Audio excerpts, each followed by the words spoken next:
So welcome here tonight. We are here at KBC Started.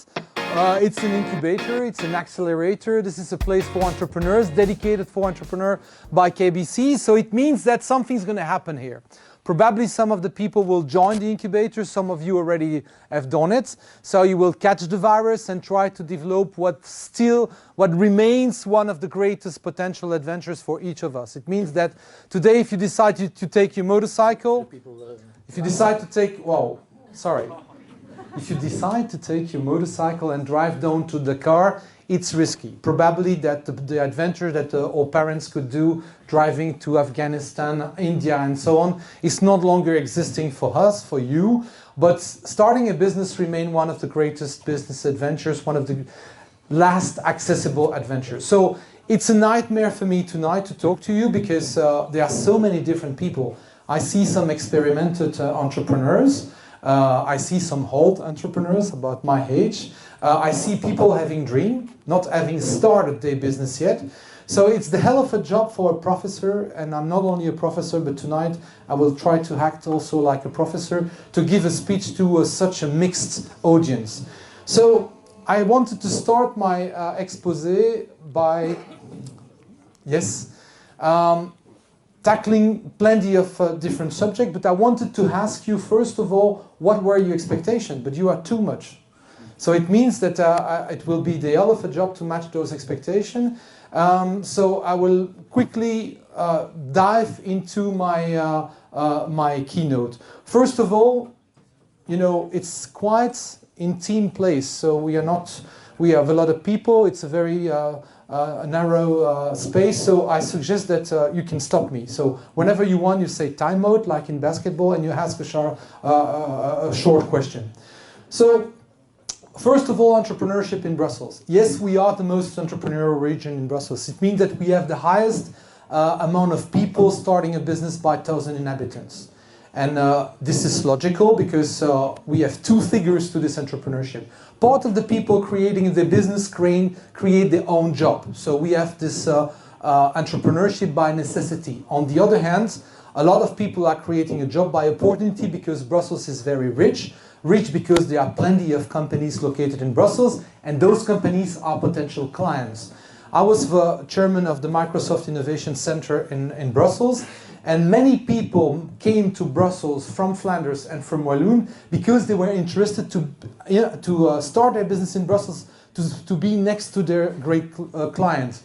Headquarters for large companies, sales and service division from large companies, those were potential clients. And of course, at Microsoft, those people were interested to sell a solution to those kind of customers. Taking advantage of the academic presence is also something important. A lot of people are studying in Brussels and then creating their enterprise in Brussels. Large enterprise, I talk about it. Dual side of Brussels entrepreneurship, yes. Plenty of people are creating their own job because they cannot have access to the work market. It means that they cannot answer to advertisement about a potential job for many good and bad reasons. Entrepreneurship by the sectors, what is booming in Brussels today is clearly the IT sector. We never had so many creation in the IT sector, and the IT sector is so diverse and evaluating so fast that it's really tough. We launched a software cluster in Brussels. In the beginning we had about 80 members. Today we have more than 200 active members participating on a regular basis to the cluster activities. On the other hand, we see also the emergence of a quality entrepreneurship in the health sector. We have a cluster Life Tech, and we see a great convergence between the two sectors, between the IC sector and the Life Tech. We are not competing like Flanders and Wallonia on the biotech sector. We don't have the money in Brussels to do biotech companies, but we try to be present in all the environments of the biotech. It means regulation, clinical trials, medical device, and so on. And at this level, we see a great convergence between IT and between health. But also, we have the development of some interesting activities in the social network around chronic diseases, for example, community of patients. And yes, some of you will tell us, yes, you have a lot of creation, but you have a lot of bankruptcy. Yes, indeed, if you create more enterprises, Of course, you have some of those creations that are not succeeding, and of course there are some bankruptcy, but we still have a stock of companies growing. So the situation is quite good, despite the fact, I don't know if there is somebody from de Financiële Economische Tijd, but I remember calling once the Financiële Economische Tijd with great results. Ik was zo fier van mijn resultaat over de nieuwe startend bedrijf in Brussel. En I got the answer van de Financiële Economische Tijd, ondernemerschap in Brussel interesseert ons niet. So this is the reason I'm so happy you come in Brussels, because if KBC start an incubator, I hope that the Financiële Economische Tijd will start to get interested about ondernemerschap in Brussel. So if you take a look quickly on the profile of the entrepreneurs in the Brussels region, you see what? You see that people are creating business all along their life. It means that we have a lot of creation 25 to 34, 35 to 34, but still people over 50 are still creating companies. So it's impossible to give the profile of an entrepreneur in Brussels. There are so many different profiles. If you take a look on the level of study, you see that we could think that a lot of people are creating the business and they're not educated. Yes, they are educated. And you see the education of those people. Most of them have a short superior, short superior or long university degree. And that's also very interesting. My generation, you were still becoming entrepreneurs and hoping to stay entrepreneurs all along your life. What you see, that's most of the young people in the room will have a mixed career. They will start a business or start as an employee, and then they will change. They might work for a public organization, and then they might become independent and create their business. So you guys will have a mixed career. So if you have a mixed career, it would have been good that you could have learned some know-how about entrepreneurship at the university. And this is not always the case. This is still not the case in most of the school. You don't learn to be entrepreneur. Are you shocked when I say learn how to be entrepreneur? Because my generation, we were also thinking that you're born entrepreneur. So academic studies reveal that it's not the case. You don't born entrepreneur. There was a sort of behavior school years ago that thought that entrepreneurs had some characters and characteristics, and if you have this characteristics, you are entrepreneur. This is fake. You find people having the same characteristic in many other professions. So what's the difference is that you can really explain a process, and if there is a process to increase your change of success, decrease your change of failure, this process can be taught. This process can be explained. It can be demonstrated. It can be learned. So this is the reason it's so important that for those people to consider entrepreneurship. Another interesting thing, and I want to come back to what happened on school, is that you can see that when you ask a 7-year-old kid, and when you do studies about a 7-year-old kid, you, for example, go and ask him, can I get rid of this mic because it's horrible? Yes. Can I get rid of this mic? For me, sure, yeah. Okay, can you hear me? Yes. Great, okay, because this is really annoying for you and for me. So let's think about a kid 7 years old. When you ask him, would you like to improve the neighborhood around your schools? Improve the schools, they take a lot of initiative, and you can measure and analyze that they behave like an entrepreneur. An entrepreneur is solving problem. You are solving problem for customer. They solve problem for them. And when you keep studying the evolution of their mindset through studies, it's decreasing. And the place where it's the most decreasing, it's the university, because university for years have been training people to become good professionals, to be hired by KBC, not to start a business. Well, we're looking for diverse profiles. So what happens today? Fast-growing companies, interesting, clever companies are taking a look on the CV, on the resume, on every kind of activities linked to entrepreneurship. You see companies like in the pharma industry, business models are totally disrupted.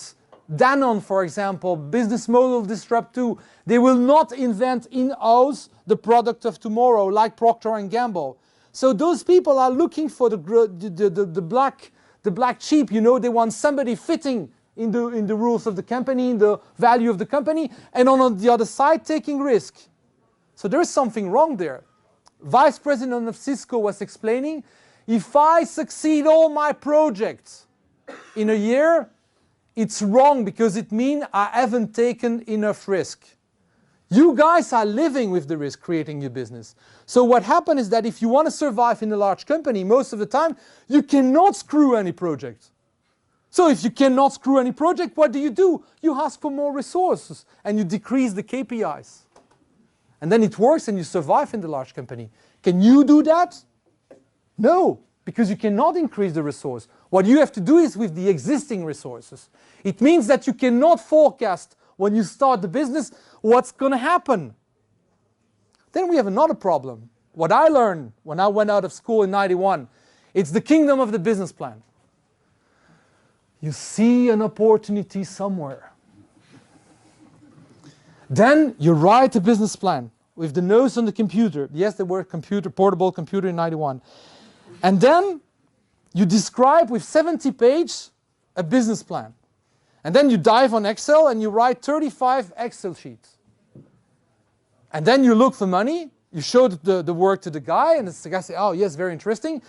And then you get the money and you push on the green button and you hope it works. It's not working like this anymore. For many good and bad reasons. Among others, there are no more or almost no more barriers to entry. My generation, you still had the barriers to entry of the production, of the technology and so on. Today, somebody on a computer can disrupt an existing companies and kick them out of the market. So you cannot see where the burden will come. Rita McGraw, you can take a look on YouTube, she's explaining that there are no more lasting competitive advantage. Most of us, our generation, we have been told that strategy is to find a lasting competitive advantage. But new, it's not existing anymore. So what can we do if Michael Porter is not right anymore? Come on, we have all said Michael Porter is God. So of course, we have to think differently. We also have to use different tools. It means that we cannot use anymore the business plan. Why is this guy crazy? He said that I don't have to do a business plan anymore. It's fake, of course. You will not go to the bank if you don't have a business plan. But then what to do if the business plan is not the way to decrease the risk of creating a business? You have to use different tools. This is the reason we invented business model canvas, customer canvas, lean canvas. All those tools to be able to be creative, to iterate, to be able to play. One of the interesting studies I discovered at the University of Trois-Rivières in Quebec is that most of the time when you think about creating a business, consciously or unconsciously, what you do is repeating an existing model. Most of the time this existing model doesn't fit who you are, what the resource you have, and what the markets need. Because one of the common lies you are doing when you come to visit me with a startup project, say, Bruno, my market is so big. Bullshit. The big market is tackled by the existing big player. You just have a chance to tackle a small market that you have to find with unsatisfied people. People are not satisfied with the existing player on the market. And this is a niche. And you must cross fingers and demonstrate the bank that this niche will grow and you will capture this growth. So in this case, you have to recover your free will. Don't be influenced by the existing model. Most of the time, if you tackle a specific market, you must have a specific business model because you have to take a global approach of the project. My generation has been, told with the left brain. We were told in the left brain, analytical, sequential, typically business plan. You wake up in the morning, you go in your dressing room, and you have a tray. You open a tray, you take a pair of socks, you open a tray, the other tray, and you close it, you take pants and shirt and everything. Okay, if you are a woman, probably that you prefer to remove all the tray, put it on the ground, and make a unique composition to be really good looking. Probably. So this is exactly the difference between the business plan and the business model. You cannot today, with a complex world, with no more lasting competitive advantage, you cannot anymore just play with the business plan. Business plan is killing the creativity. Oosterwalder is explaining that the business plan is intellectual fantasy. And it's normal. The business plan is a fantastic execution tool. If you're in a large company, of course you use the business plan. Why? You know more or less the customer, you have plenty of data in the company. You can put things with sense inside of the business plan. But not when you start a company. So most of the time you will go in there and crunch data on the web. Sometimes you will tell me, Bruno, I bought the market study, you know, and the market study demonstrates. Most of the time, I rarely have seen a really useful market study. Most of the time, it's not for you. It's not for your market. You can talk about the industry, you can tell me information about the industry, but not about the market segment that you're trying to serve. So use the lean canvas. Use the business model canvas. Please remove your shoes and step in the shoes of the customer you dream to serve. Please try to get rid, don't be in love with the project, don't be in love with the product. Don't talk anymore about product, talk about value proposition in order to force yourself to think value. And if you think value, it's value for whom? It means that you have to know perfectly the customer. What does it mean? It's that you must not only be a good businessman, a good marketing guy, but you really should look how this person is living. You must have the mind of the anthropologist, of the sociologist, to understand what is her problem today, where you can create value for her, tangible value, intangible value, and then that you can deliver or solve the problem for her, that she goes in her pocket and give you money for this. And most of the time, with lack of empathy, I see plenty of people in love with their project, in love with their ID, and not in love with the customer. And those people crunch data, buy market studies, and they never went out of the office. Entrepreneurship is a contact sport, you know it. It means you have to go out of the building, talk to the customer. Steve Blank is explaining that no business plan survives the first contact of the customer. And then we need a cultural change in our minds. I was shocked in the beginning by all the testing, you know. Can we agree that the meta-purpose of the business plan, there are three main purposes to the business plan. What are they? First is to decrease the risk. Second is to communicate. Third is to execute. We agree on that? Okay. If we agree that the purpose of the business plan is to decrease the risk, what is better than a business plan? Selling. It means what? Having done it. It means that what you are writing down in your business plan, you already have done it. Two big family of tests. Proof of concept, I can deliver. Proof of business, I can sell. If you are able to demonstrate any kind of investor and the bank that you already have done it, the risk is reduced. Then we can take a look on the way you're going to grow, the way you're going to finance the business, and so on. I'm teaching in the MBA at Solvay. We have great people. They are 35 years old, successful career. They decide to do an MBA. They have an assistant, they have 2 diplomas, and then they come to the business plan, business model course. And they will receive their grades if they pitch in front of investors a business project. And then we don't give too many hours of course, 18 hours of course max. And then we tell them, okay, no go, talk to customer. Wow, talk to customer. They've never done this in their life. And like I was thinking when I was young, arrogant, out of the university, I thought that sales was a degenerated DNA, you know? No, the first salesman inside of the company, it's the CEO, it's the starter himself, it's the entrepreneurs. So this guy has to go out and start to open doors like, you know, the witness of Jehovah in the Sunday morning. Is God existing? Open the door, I want to talk to you. This is exactly what you will have to do. And you are not prepared to do this. And the most educated you are, the less prepared you are to do such an activity with a lot of pleasure.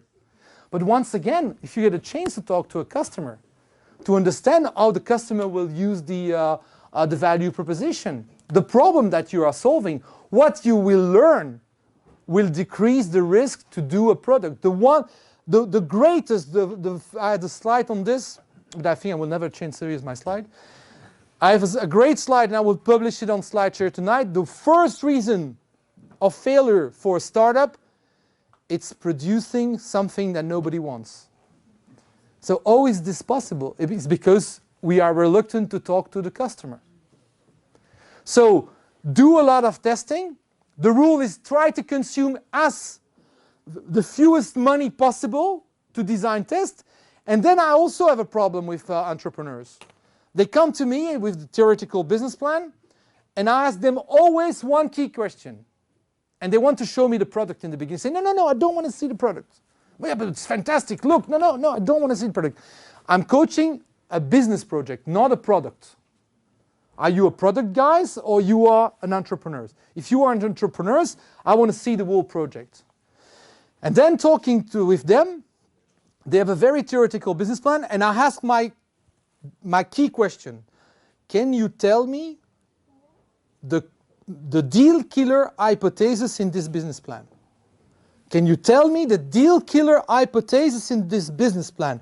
What does this mean? What is in this business plan and as if hypothesis, and if they don't happen, you are dead. Where are those hypotheses?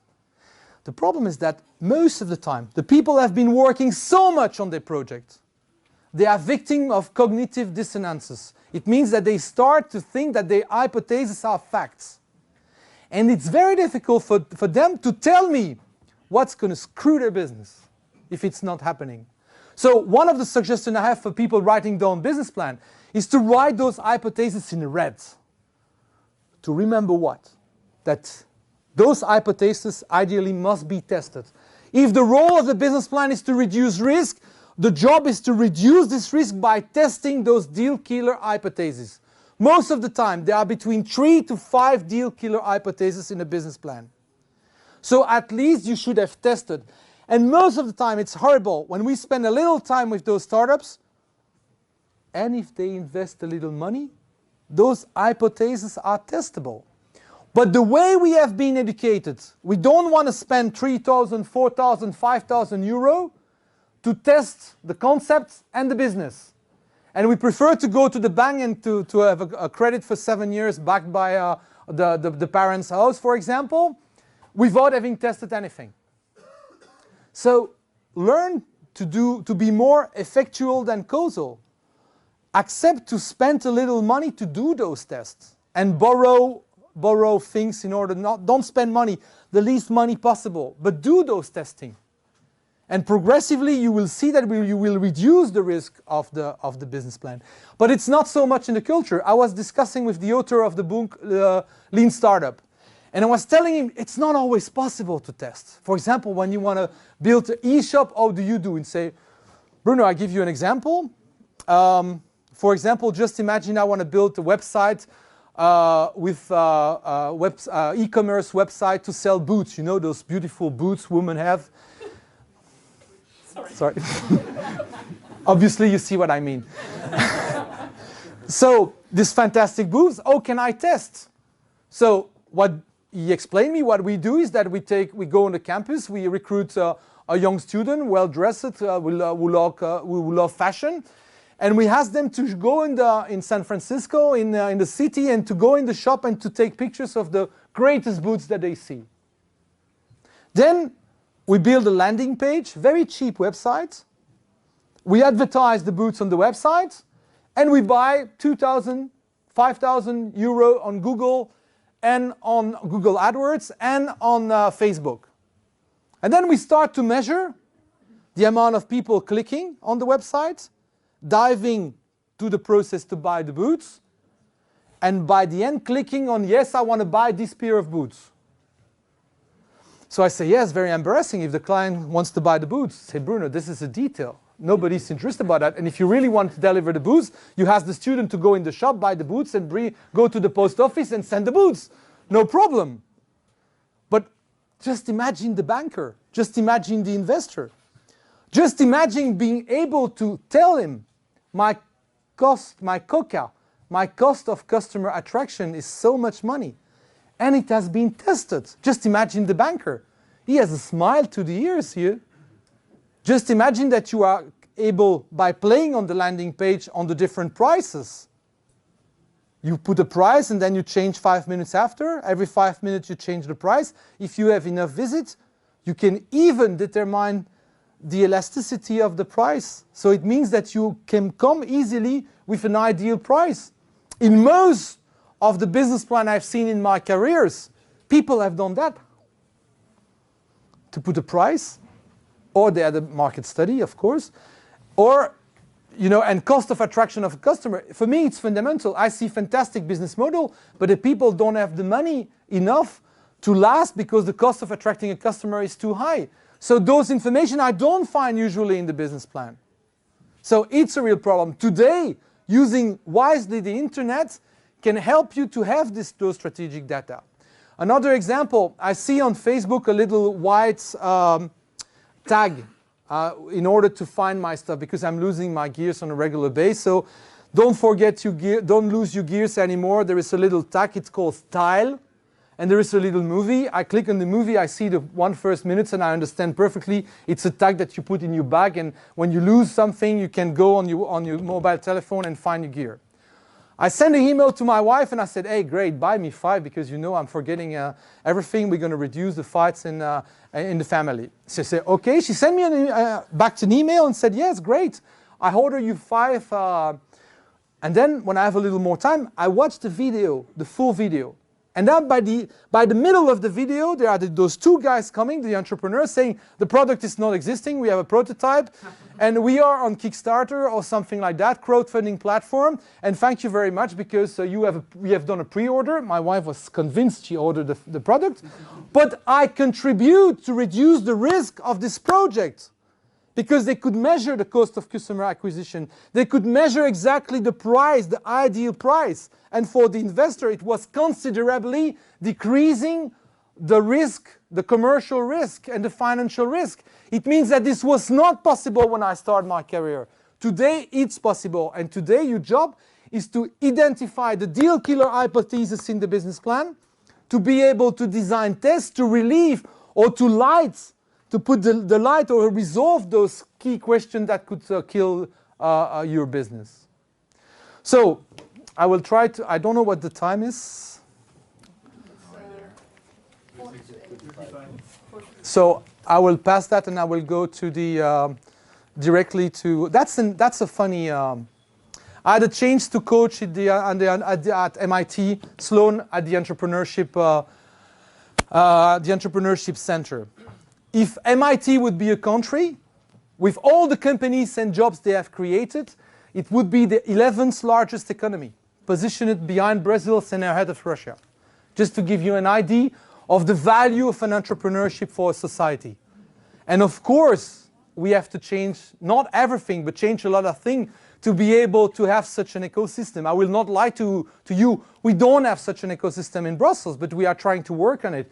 One of the key elements is to be able to teach and to sensibilize the students, the professor, and the parents and everybody about these cultures of entrepreneurship. So I will pass this and try to, that's the key element of the Brussels community, delivering added value to startup. First of all, the réseau Entreprendre. I've been fighting to bring this in Brussels. I discovered this in Quebec. And those people are entrepreneurs spending time for free with young starting companies in order to help them with advices, connecting them to the network.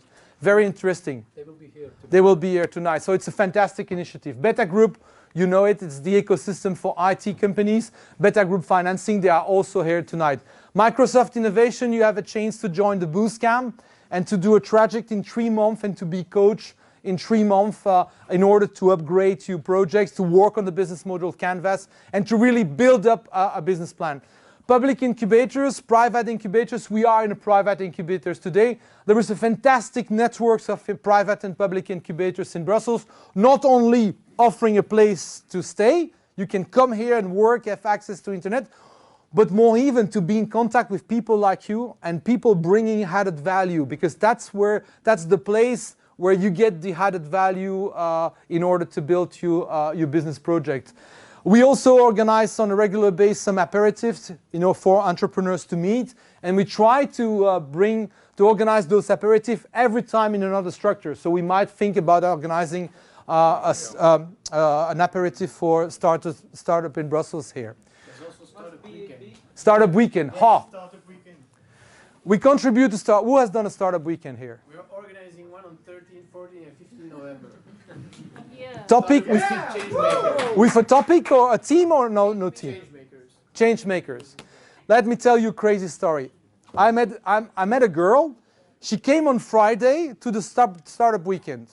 She came there with an ID. She had a great job. She was happy with the job. And then she goes to the startup weekend. She arrived at 5 o'clock. She pitched her ID, and she's not taken. Nobody likes the ID, so she's joining another group. And she's part of the group. They launched the project on Friday. They start to work during the night because you work during the night on a startup weekend. They work on Saturday. And by Sunday, they really are winning the prize. They are the best project. And there is an investor coming and say, hey, hello. If you want to start, I'm ready to finance the project. So she went back home on Sunday evening asking herself, so what should I quit my job in order to start this business? So this kind of magic thing can happen during a startup weekend. So of course, there are, I think, 4 or 5 at least startup weekend in Brussels. So if you just have an ID, please join the startup weekend to transform the ID in business opportunity, because an ID has no value. What has value is an opportunity.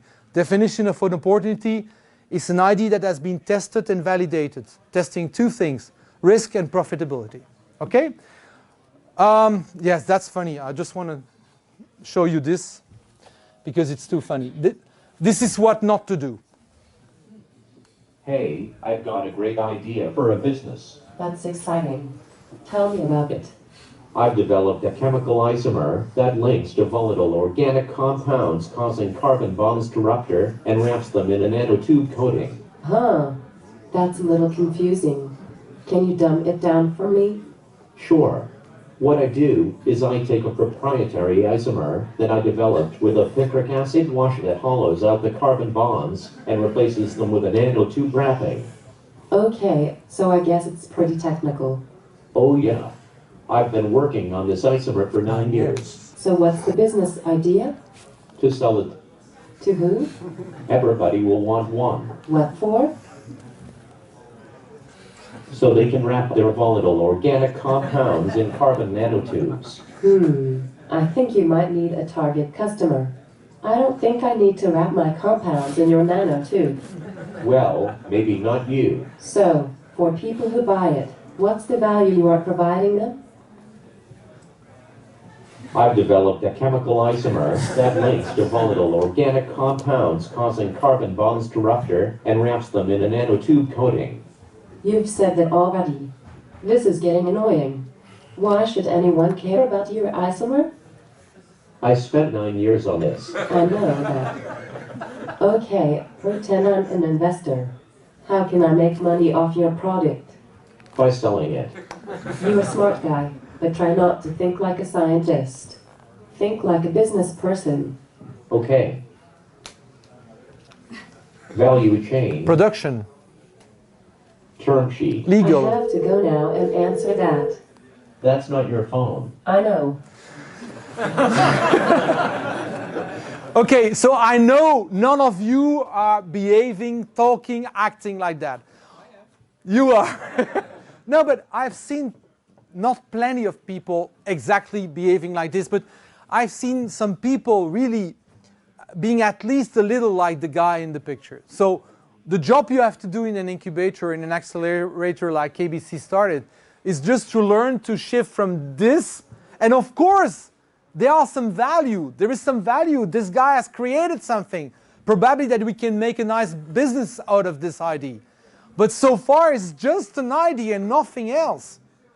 So if we accept there is a process to create companies, it's very important to tell that guy, to help that guy, to teach that guy how to adopt this process and to become an entrepreneur. So I will pass the academic definition of entrepreneurs, but as I'm professor, I have to show that I can talk about science, so we will pass that. Who knows the story behind the Heist Hotel? Can you tell us? Can I tell you? I Speak think up. I will try. Thank you. if I remember, it's about somebody who has an idea to. It was something completely different. I don't know what anymore. And then he started with that idea. He changed his idea and another idea, another idea, another idea, and then finally he got to the ice hotel. Exactly. It means that this guy has the very precise projects, very theoretical. I saw, you know, the building a competition of sculpture of ice, and what happened is that the weather is too good, and then everything is melting. So he has to really do what we call a pivot, you know. So it's a very, very nice example. So I will pass that, and I will go to my my conclusion. And oh, by the way, can anybody give me a definition of the startup? Steve Blank. Finding a scalable business model before you run out of money. What Steve, yeah, pretty close. What Steve is saying, a startup is a temporary organization. What does this mean? It's not because you registered a company that you are already a company. It's a temporary organization. Searching, it means that you are a scientist in a lab, searching a scalable, first of all repeatable and scalable business model. It means that you must behave like a researcher, make hypotheses, try to make a sale, and when you have made your first sale, try to understand why. So it means that you don't open the first bottle of champagne with the first sale. It means that you try to understand how to repeat it, and then when you understand how to repeat it, you try to scale it up. If you found a way to scale it up, then you can say that you are a startup, that you are really a company. Okay? So, set of advice, quickly. Don't overvalue your idea. Idea has no value. Understand the opportunity. An opportunity is an idea that has been tested. Profitability and risk. Make hypotheses and write them in a specific color in order to not to forget its hypothesis, and that huge job of a startup, a potential startup creator, is to validate those hypotheses. Understand the pivot principle. If it doesn't work, pivot. You make an hypothesis, you design a test, you test. If it works, you go ahead. If it doesn't work, you pivot. At Solvay, in the MBA for this course, we give grades if the people have pivot, because it never happens the way they thought in the business plan. Understand the interest and limitation of the business plan. We talk about it. Use modern tool. A surgeon today is not operating a patient like 20 years ago. Don't create a business like 20 years ago with just the business plan. Go out of the building, talk to customer. That's the business model canvas. Use the empathy map. Discover your customer using the empathy map. Use the value proposition canvas. If you haven't seen, type Clayton Christensen and jobs, Clayton Christensen jobs of the milkshake, and understand what are the customer job. It's a funny video, 7 minutes of Clayton Christensen. That's the greatest professor of innovation, explaining the job of the milkshake. When you have seen this movie, you never think the same about the value proposition. Set of advice 3, learn to describe the customer segment. You must know very well your customer segment. And you must describe the customer segment based on the customer pain of the people. It means that you should have empathy and use the words of the psychologist, the anthropologist. Quantify the customer pain. A lot of people are not able to quantify the pain and the value proposition. It's possible. Go back to the book of Chan and Moborn, Blue Ocean Strategy, and it's clearly explained how you can quantify any kind of customer pain. Understand the mechanism of the value proposition, tangible, intangible, quantify the value proposition. Please, don't wait the last moment to learn to pitch. Most of the time the people are pitching by the end of the process. Pitch from the first day, even if you say a lot of bullshit. If the company, if the project is getting better and better, progressing, pitch in the morning in your bathroom. You go in your bathroom, you talk to your partner and explain what you do, because otherwise he or she is going to find you nuts. And learn how to speak about the project, how to tell the storytelling about the business. You know, you will improve the way you are telling story. And the storytelling today is very, very important. Pitch one of the week in front of wise people. Pitch every morning in your bathroom. Collect feedback, ask the right question. learn from your pitch. The pitch, it's really the best test to see if you have the perfect balance between customer pain, solution, customer segment, business model, competition. I don't have the time to give you a pitch course tonight, and I know you've been pitching this afternoon. If you go on SlideShare, I publish a crash course on pitch. And a pitch is a mathematical equation. Everything must be at the right place. If you understand the mathematical equation, you can pitch any kind of project in 55 seconds. No, not any kind of project. You project in 55 seconds, 2 minutes, 5 minutes, 15 minutes. It's the same structure. Don't wait the final business model to assess the finance. Most of the time when you play with the business model, the people have learned how to play with the business model, they don't talk about finance. So they don't test the configuration on the financial side. They play with business model, but you should be able to do a P&L, profit and loss on the back of the envelope. You should learn how to do this, and every time you pivot, you should have a quick look on the financial result of this pivot. Okay? Determine cost of customer acquisition and elasticity. Dare to study competition, but also substitute. The greatest slide is Bruno. We don't have competition. If somebody's telling me this, I stop and I go out of the room. Imagine, design, conduct the two type of tests. Proof of concept I can deliver. Proof of business it sells. We talk about it. Don't say your hypotheses are conservative. Bruno, my financial hypotheses are very conservative, you know. We've been very reasonable. Who has said that? We all have said that. I said that. No, I don't care about you tell me it's conservative. I want to dig in your Excel sheet and see what's behind the cell, and that you explain me where comes the turnover from which commercial strategy, from which investment. And if you have done it, if you have tested, I will trust it, and I don't care if you're telling me it's conservative. And anyway, VC will discount the turnover. Be able to describe, and then you are Excel. You can play with Excel. So use the sensitivity analysis. Explain that your hypothesis is X, and what happens is if you reach 80% of X, that's the effect on the Excel, and you have a B plan. That's what we like to hear. Plan some clear milestone with clear objectives to achieve. Determine financing needs for each stage. Search for the right mix of financing. Know exactly what you need and when. Don't forget the definition of enterprise. And that's the final rule. And we will close with this. That's the rule of the startup. I have a friend. His name is Carl. Carl has a lot of money. He has deep pockets. And Carl can make any kind of business project here in the room successful.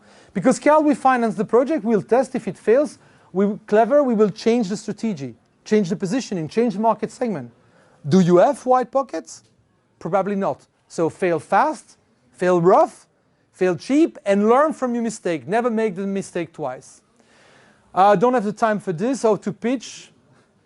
So this is the chart I wanted to show you. Top 10 startup mistakes. Building something nobody wants. Some references. Steve Blank. 1819 is the number of the telephone number and website of the entrepreneurs in Brussels. I'm doing my advertisement. This is the public agency in Brussels. We have the cluster, probably that you belongs to one of the sector where we have clustering, software, health, multimedia, eco-construction, eco-bow. And then there are plenty of other structures to discover inside of the 1890. Okay, I think I've been a little over time. I was about to take questions, but I think it's not the time for question. We're going to have the question in front of a beer. Thank you very much. Thank you very much.